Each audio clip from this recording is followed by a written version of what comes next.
అక్కడ పోయి కౌస్తుభం guest house దగ్గర ఖాళీగా ఉండే ప్లేస్లో సాక్షి మీడియా వాడిని పంపించి ఒక బాటలు అక్కడ వేశారు, ఖాళీ బాటలు పెట్టారు.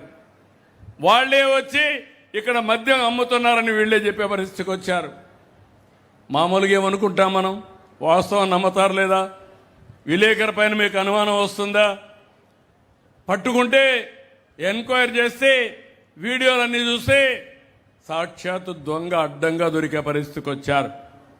తిరుమల పైన అపవిత్రం చేసే పరిస్థితికి వచ్చారు. కలియుగ దేవుడు వెంకటేశ్వర స్వామి మా ఇంటి దైవం కూడా, నాకు ప్రాణభిక్ష పెట్టినటువంటి దేవుడు వెంకటేశ్వర స్వామి నేనెప్పుడూ మర్చిపోలేను.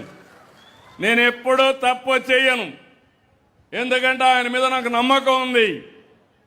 అలాంటిది ఆ దేవుణ్ణి అప్రతిష్ట పాలు చేయాలని కల్తీ నెయ్యి కల్తీ అంతా పెట్టి దేవుణ్ణి అప్రతిష్ట పాలు చేస్తే శక్తి తగ్గుతుందని ఆలోచించే వ్యక్తులను వెళ్ళి ఏమనాలి నేను అడుగుతున్నా. మీరు ఒక మతం కావచ్చు, తప్పలేదు, నేను కూడా మత సామరస్యాన్ని కాపాడుతాను. కానీ హిందూ దేవాలయాలపైన దాడి చేయడం ఎలాంటి సబబో మీరే గుర్తుపెట్టుకోవాలి. అధికారం లేకపోతే ఇలాంటి వాళ్ళని ఎక్కడ రానియకుండా చేయొచ్చు. అధికారాన్ని అడ్డం పెట్టుకుని సాక్షాత్తు హిందూ దేవాలయాలపైన దాడులు చేయడం మంచిది కాదు, అపవిత్రం చేయడం అంతకంటే మంచిది కాదు. నేను అన్ని దిక్కళ్ళ వీళ్ళ పట్టుకోవడానికి ఇప్పుడు సీసీటీవీ కెమెరాలు పెట్టాను.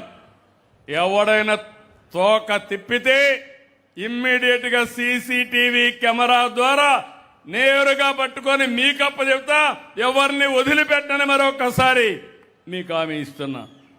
మొన్ననే దస్తగిరిని ఒక వ్యక్తి కడపలో వాళ్ళ సొంత పార్టీ కార్యకర్త వ్యవహారం ఏంటంటే అక్రమ సొమ్ము పంపకాలు, అన్ని దందాలు చేశారు, డబ్బులు సంపాదించారు.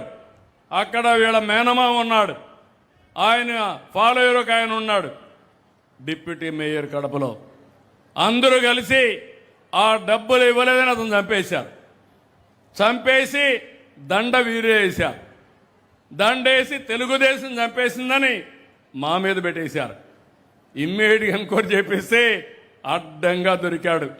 అంటే మీరందరూ గుర్తుపెట్టుకోవాల్సింది, నిన్న కూడా ఒకటి చూశారు, నంద్యాల రాజశేఖర్ రెడ్డి విగ్రహం పైన దాడి చేసింది వీళ్ళ కార్యకర్త. దాన్ని సపోర్ట్ చేసిన నాయకుడు వీళ్ళ నాయకుడు. కడాన దాన్ని కూడా తెలుగుదేశం పార్టీని చెప్పబోతే అడ్డంగా పట్టుకున్నాం. 20 నిమిషాల్లో పట్టుకున్నాం. ఇప్పుడు పట్టుకుంటే ఇప్పుడు మీరు చూస్తే పేపర్లో కూడా ఇలా సాక్షి ఉంది కదా, వచ్చిందా ఈరోజు? అది వేరే పేపర్లో వచ్చాయా లేదా?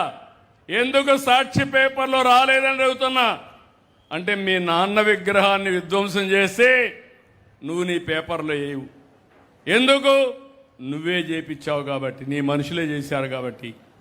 ఆ విగ్రహాన్ని విధ్వంసం చేశావని చెప్పి ప్రజల సానుభూతి పొందాలని ప్రయత్నం చేసే వ్యక్తిని ఏమనాలని అడుగుతున్నా.